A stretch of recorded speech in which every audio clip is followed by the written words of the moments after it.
Salut à toutes et à tous, et ravi de vous retrouver pour ce nouveau numéro du Garage que j'aurai le plaisir de vous présenter avec Monsieur Driss Abdi. Salut Alex, comment vas-tu? Très bien, et toi-même?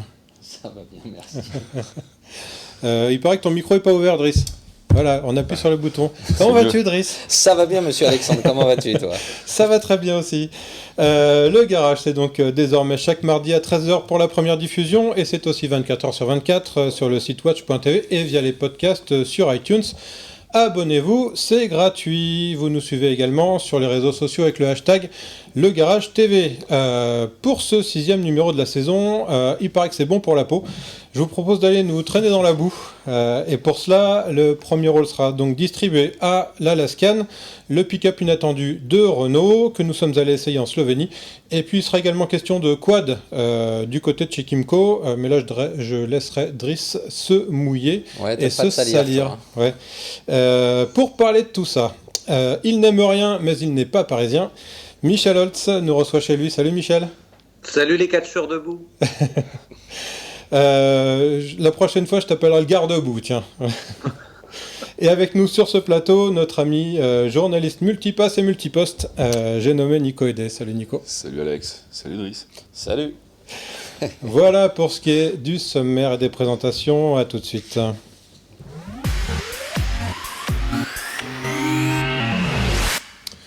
Bon alors c'est un marché qui est encore très confidentiel mais qui grimpe pas mal. C'est celui des pick-up, il y a plein de raisons à ça. Et pour justement initier un petit peu la discussion sur ce sujet, on est allé essayer le tout nouveau Renault Alaskan. On regarde et on se retrouve dans 5 minutes.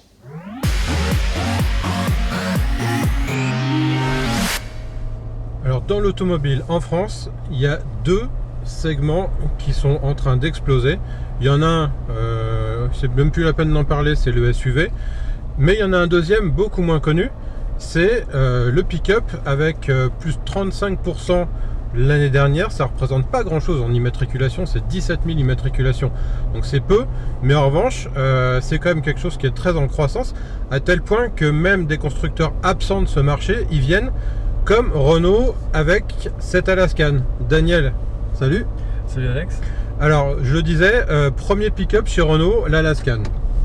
L'Alaskan, oui, mais rien que le nom, ça fait rêver. Hein. Ça donne envie de partir. Une invitation au voyage, au franchissement. Enfin, franchissement, on va dire, au tout-terrain. Parce que c'est très simple. Hein. Ces engins, en fait, sont d'abord faits pour ça. C'est-à-dire, ils sont faits pour transporter des charges lourdes en tout terrain, et donc on l'a emmené baroudé, donc on peut confirmer que c'est fait pour ça. C'est un franchisseur, c'est un honnête franchisseur, on va dire. On a donc des capacités de tout terrain avec une réduction des rapports de boîte, un blocage de différentiel arrière. Donc voilà, on a ce qu'il faut pour faire du petit franchissement. On a quand même un angle d'attaque et de sortie de 30 degrés et un angle ventral pareil. Donc en gros, ce qui est rassurant quand on est en tout-chemin ou en tout-terrain, c'est que quand l'avant passe, en gros, l'arrière ressort, quoi. Hein. Mais c'est vraiment impressionnant parce que le tout-terrain et le petit franchissement est d'une simplicité, mais déconcertante. Alors, maintenant, le pick-up, il est aussi fait pour aller sur la route. Renault l'a un petit peu embourgeoisé par rapport à d'autres pick-up, c'est-à-dire que on a habituellement des ressorts à lame pour la suspension arrière, et c'est normal, ça permet de charger beaucoup. Là on a une suspension multibras, mais qui a malgré tout suffisamment de débattement pour pouvoir mettre 1 tonne dans la benne. Pour pouvoir tracter 3 tonnes et demie aussi, on peut avec ce pick-up. Et comme je disais embourgeoisé, c'est qu'on a un intérieur où il y a finalement tout le confort d'une berline. Bourgeoisie, oui, c'est vraiment le bon terme, parce que c'est pour tirer un bateau, pour avoir une remorque avec des chevaux, vraiment, c'est vraiment des activités presque de luxe. Hein. C'est au-delà du simple transport utilitaire, vraiment, ça peut être en semaine le véhicule utilitaire, et en week-end, on va aller mettre un jet ski, un quad, éventuellement. Un petit bateau. Bon alors après, moi il y a quand même une petite chose qui me fait penser que il manque un truc. Il manque un truc à ce pick-up pour en faire un vrai engin de traction, parce que moi je veux bien qu'on mette 3,5 tonnes derrière, mais il y a un problème, c'est qu'il y a un moteur à l'avant qui à mon avis est quand même pas tellement fait pour ça. C'est un 4 cylindres, ça a beau faire 190 chevaux, ça montre vite ses limites quand même. Il faut essayer, oui, ça c'est sûr, mais c'est vrai que c'est trompeur quand on démarre. Il y a une espèce de gros bruit Ouais, de soufflerie. il se fait un peu passer pour un 6 cylindres, ce 4 cylindres, mais quand on est au volant, il n'y a pas photo. Ah, c'est clinquant parce que d'apparence, d'extérieur, c'est surélevé, c'est musclé, tu démarres et ça fait vroom. Là, tout le monde te regarde. Après, il faut voir, oui. Faudra tracter 3,5 tonnes et voir comment il se comporte. Alors, il y a une raison pour laquelle aussi les pick-up se vendent de mieux en mieux, c'est qu'ils bénéficient d'une niche fiscale qui les exonère de malus sur le CO2.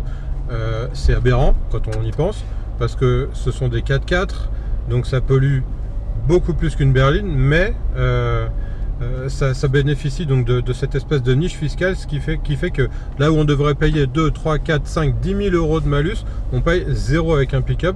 Donc à mon avis, c'est aussi une des raisons pour laquelle ça se vend bien.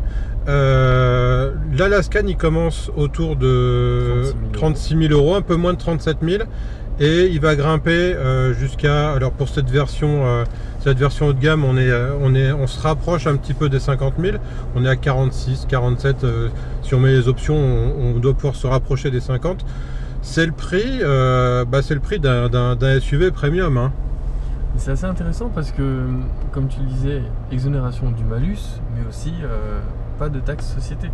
C'est ça. Donc c'est vraiment quelque chose qui va inciter. Bon, alors après, le gouvernement sait très bien qu'un SUV, à moins d'avoir la benne derrière qui referme, en chargement ou pour stocker, c'est en ville, c'est pas pratique. 5,40 m en ville, ça dissuade aussi. C'est un peu dissuasif, ouais. Mais toujours par rapport à la taille, le gabarit vraiment il se prend en main assez facilement et ça tourne bien, pas besoin de prendre les virages trop larges. Alors question fatidique, Daniel, si tu devais acheter un pick-up, tu le mettrais sur ta liste, cet Alaskan? Ah, je le veux, vraiment. Tu le veux? Je le dis sincèrement. Vous avez vendu un pick-up. J'ai un coup de cœur, vraiment. Moi ça me ferait vraiment pas peur de l'avoir même à Paris.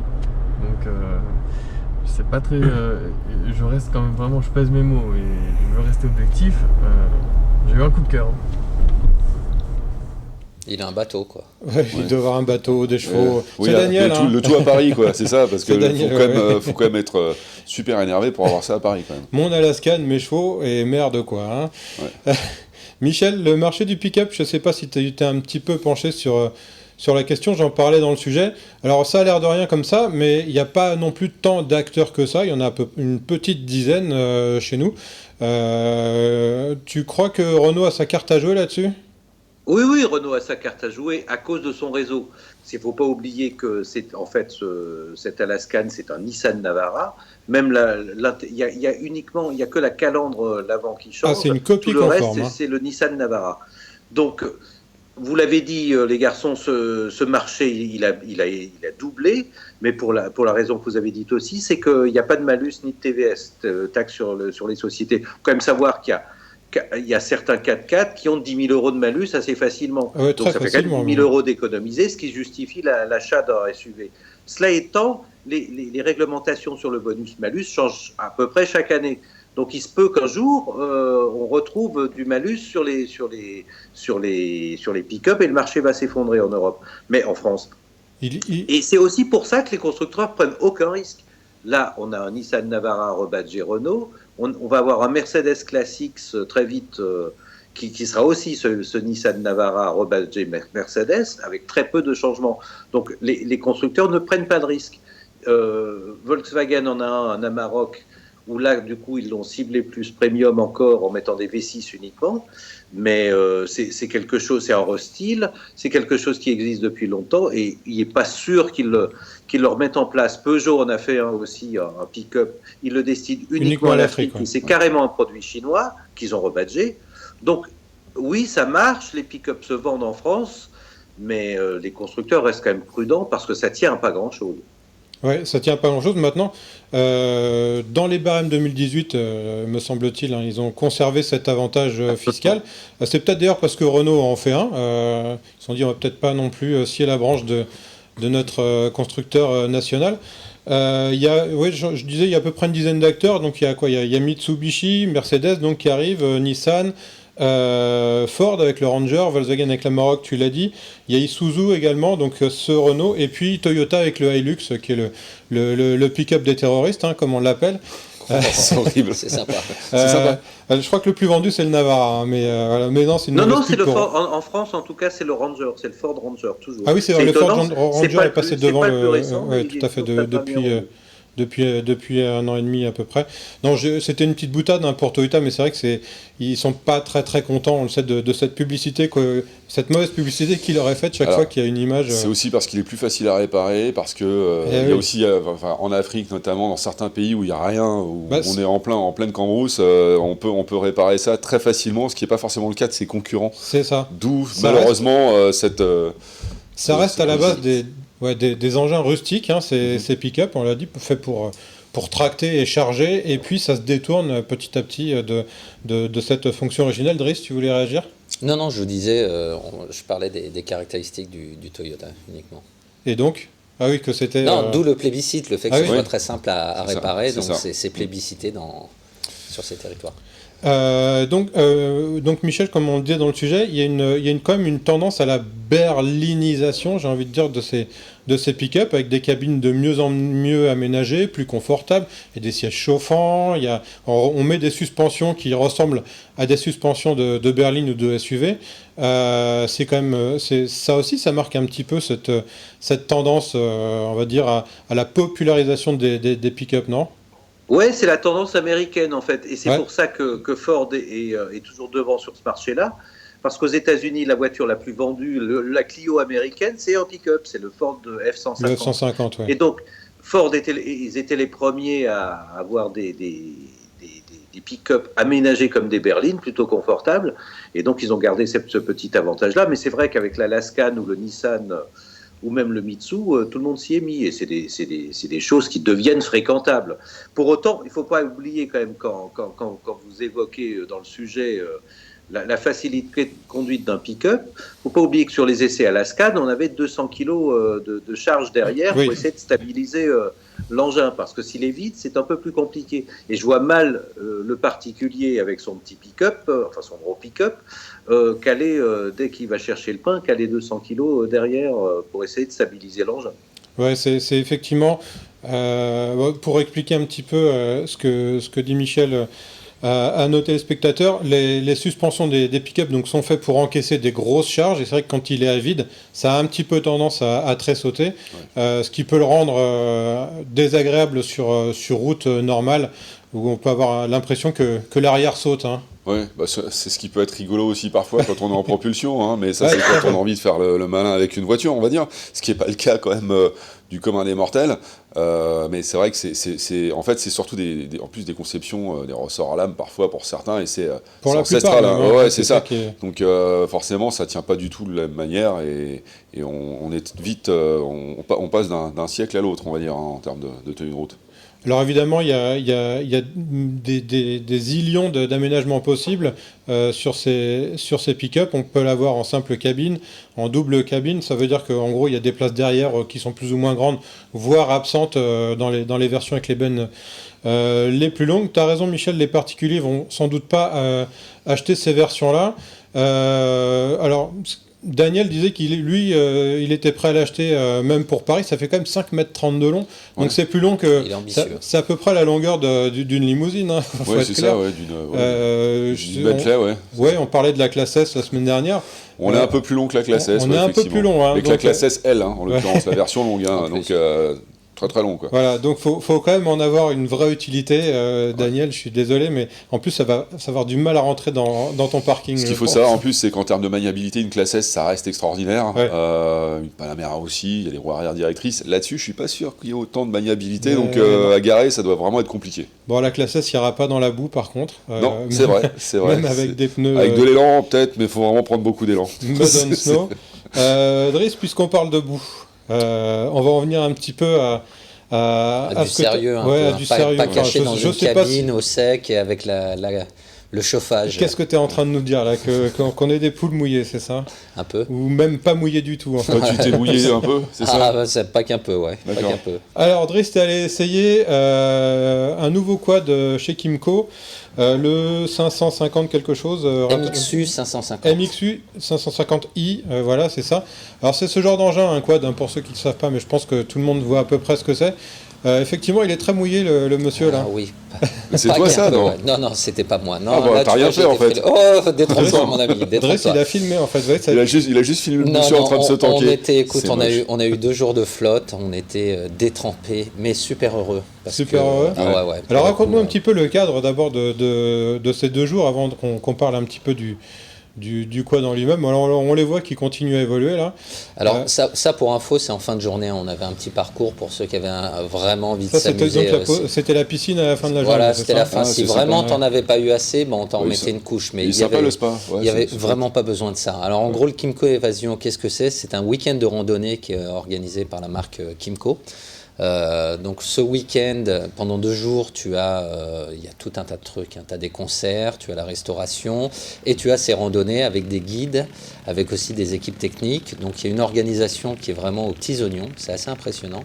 Tu fais des randos de, je crois que c'est environ 90 km sur la journée. Et donc voilà, c'est en Auvergne. On n'a pas eu de bol avec la météo, comme je disais, on a eu des trompes d'eau, donc on avait froid, etc. Mais au contraire, il y a un réalisateur qui me demande dans l'oreille si ils te fournissent des slips. Et si au contraire, la météo n'était pas plutôt clémente pour ce genre d'événement, parce que sur le sec, c'est pas drôle. Alors, c'est ça, voilà, c'est une bonne remarque. Pour le coup, sur le sec, tu te prendrais un maximum de poussière sur la tronche. Ouais. Non, ce qui avait de cool, là, c'est que c'était une vraie patinoire, donc ça glisse dans tous les sens, et tu peux vraiment te marrer, tu vois, tu peux t'amuser. Bon, là, on n'est jamais passé, fallait pas y croire. Il y a des spécialistes qui disent qu'il faut dégonfler un peu les pneus dans ces cas-là. Non, même en dégonflant les pneus, tu vas nulle part. C'était vraiment impossible. T'as pris un bain de boue, ça fait du bien ta peau, c'est bien. Bah écoute, j'ai la peau toute lisse, si t'as envie de toucher après. Ouais, donc voilà, en tout cas, c'est un événement qui est organisé tous les ans par Kymco. Depuis 4 ans, je crois. C'était la 4e édition. Voilà, et c'est assez impressionnant parce que finalement, pour les prestations, ça coûte pas cher. C'est-à-dire ? Alors, j'attendais que tu me poses la question quand même. Combien je te tends la perche pour que tu poses des questions. En gros, le week-end donc, de 2 jours te coûte 150 €. 150 € qui vont donc inclure les randonnées, les guides, tout ce qui est les contrôles techniques, etc. Et également les repas. Et quand je te dis repas, si on ne te sert pas un petit sandwich sur le coin du quad, c'est que tu as vraiment le soir entrée, plat, dessert, du vin, enfin vraiment, ils font pas ça à l'économie. Tu as plein de produits locaux, donc c'est assez sympa parce qu'ils mettent vraiment en avant la région l'Auvergne. Ouais, non, c'est vraiment bien. C'est ouvert à tout le monde. La condition, c'est soit d'avoir un quad Kymco. Si tu as un quad d'une autre marque, dans ce cas-là, c'est 180 €. Et tu peux venir avec ton quad d'une autre marque? Ouais, d'accord. Voilà. Ce qui reste encore. Mais moi, je vous recommande vraiment de vous inscrire. Bon, le problème principal, c'est que c'est booké très rapidement. Dès qu'ils ouvrent les réservations, ça va très très vite parce que les gens sortent de là avec une banane. Faut les voir, quoi. Bon, on va caler ça pour le mois d'avril, comme ça, il fera un peu moins frais. L'autre problème, c'est que ça se passe. Voilà, c'est le dernier week-end de septembre et c'est un truc à essayer. Et on va peut-être revenir sur le quad aussi que j'ai pu essayer. Si on a le temps. Une dernière.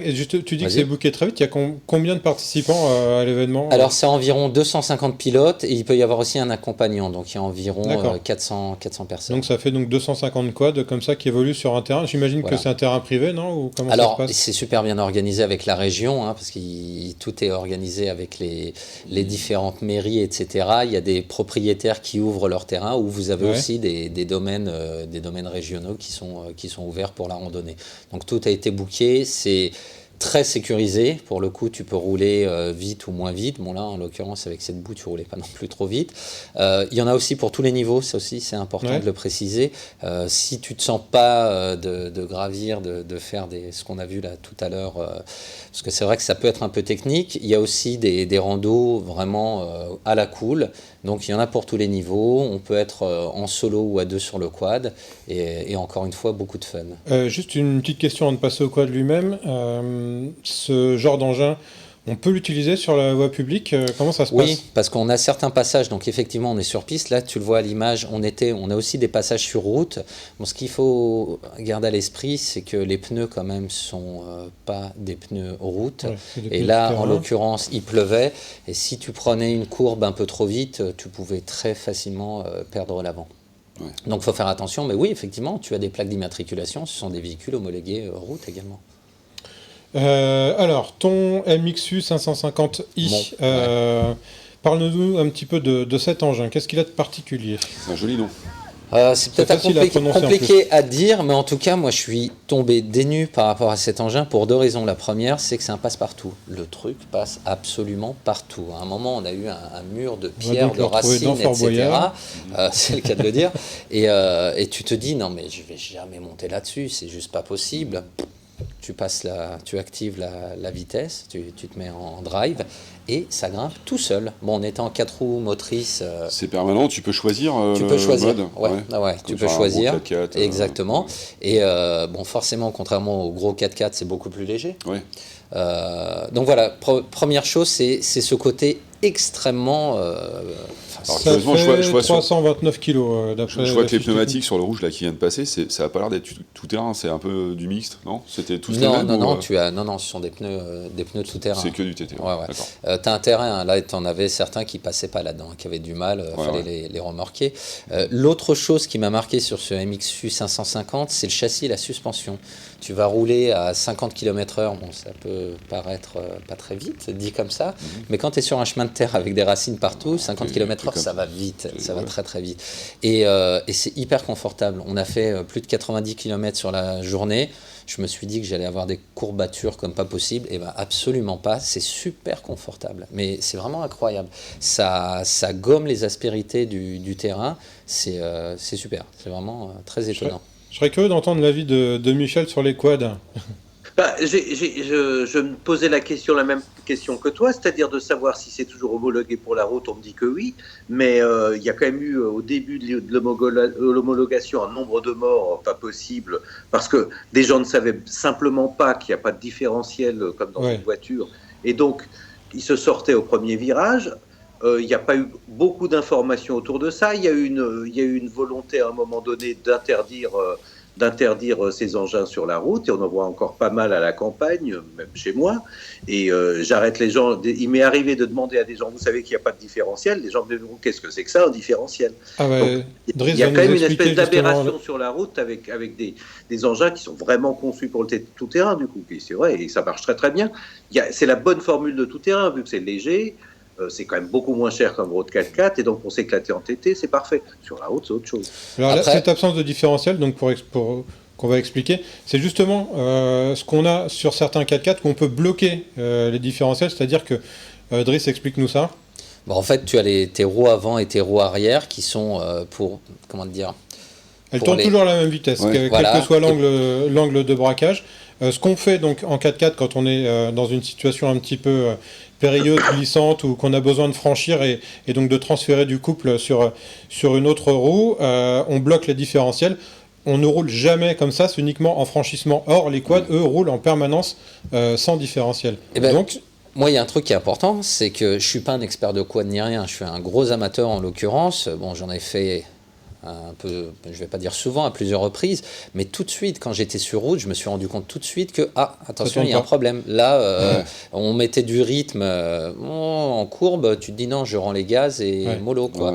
Faut y aller doucement. Et de toute manière, c'est, tu t'achètes pas, pour le coup, tu as ton Renault à la Scan avec la remorque, et ça, tu le mets dessus quand tu dois faire de la route. C'est ça. C'est uniquement pour aller, nous, comme je disais, c'était pour passer d'un terrain à un autre. Hein, et il n'existe pas des quads justement où tu peux justement déverrouiller l'essieu avant et tu as juste l'arrière qui fonctionne, comme ça te permet d'avoir peut-être une meilleure... On posera la question au constructeur, comme je te dis, je ne suis pas expert en la matière, mais en l'occurrence, quand tu es sur route, tu t'en rends compte immédiatement. Et puis quand tu es sur route, tu t'ennuies. Je vais dire un gros mot, mais tu t'ennuies vraiment. Tu as envie de retrouver vite la terre, la boue et t'amuser. Est-ce qu'on a besoin d'un permis pour conduire ça sur route ? Particulier, je veux dire, un permis de roue, un permis... Ou est-ce qu'on conduit ça avec son permis B ? Non, c'est un permis B. C'est uniquement permis B. Il n'y a pas de formation 125 comme pour un 2 roues. La chose qui est importante, non, là tu as 4 roues. La chose qui est importante, faut le savoir, hein, c'est comme les scooters à 3 roues, c'est l'écartement des roues avant. C'est ça qui fait que tu vas être soit en permis A, soit en permis B. D'accord. Et ça coûte combien cet engin ? Alors ce modèle-là coûte 7399 €. Après, tu as forcément des cylindres un peu moindres. Tu as des modèles en 700 et chez d'autres constructeurs, ça peut monter sur du 1000. Donc voilà, tout dépend de ce que tu as envie de faire. On est plutôt presque en entrée de gamme quand même à ce prix-là, non ? Parce que quand j'entends, il y a plutôt des trucs à 10 000. Après, tu as énormément d'accessoires. Hein. Là, pour le coup, son point fort, pour en avoir discuté un petit peu avec les spécialistes, c'est qu'effectivement, par rapport à son prix et l'équipement, il est plutôt bien placé. Tu as notamment un câble, un treuil à l'avant, si tu te retrouves bloqué. Donc c'est du vrai tout-terrain, c'est pas... C'est vraiment, encore une fois, moi j'insiste là-dessus, sur le côté passe-partout du truc, c'est juste fou. Je te dis, toi t'arrives, tu dis je passe là, non mais jamais de la vie. Bah si, tu vas passer. Ouais. Moi j'étais assez surpris parce qu'en fait je pensais que Kymco faisait que des scooters pas très chers et toi tu m'expliques donc en fait ça fait assez longtemps qu'ils font autre chose, qu'ils font des quads. Et j'ai regardé, effectivement, il y a une gamme assez étendue. Je crois qu'il y a 4 ou 5 modèles différents. Oui, plus un SSV, également. Un SSV, qu'est-ce que c'est un SSV ? Alors, le SSV, tu n'as pas retenu, je crois que c'était en saison 1 ou 2, on avait fait un essai. C'est en gros un quad, mais on est assis, au lieu d'être l'un derrière l'autre, on est assis l'un à côté de l'autre, et tu as un volant avec une cabine.